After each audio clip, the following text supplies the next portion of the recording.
we've put a lot of interest in the last 3 years, the oyster issue,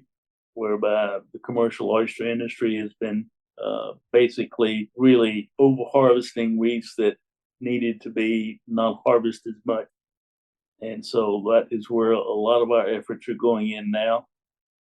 We just got 4 different bay systems closed essentially forever that have recently been overharvested to the point where they weren't before, because there were enough oysters in Galveston Bay, Matagorda Bay, East Matagorda Bay, and San Antonio Bay, and around Rockport and Aransas Pass, that it was enough for the commercial industry to harvest and not have to move around. And what's happened the last several years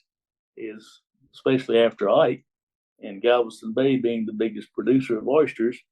by far, then when the bay systems would open, all of a sudden the state would monitor the harvest, and all of a sudden they'd close an area, and then everyone would move to the next open area where you might have 40 or 50 oyster boats oystering on one reef. Those oyster reefs are important because they filter water, they provide areas for little fish, crabs, and everything to survive when they're young. They're just a marvelous environmental impact to the bay systems.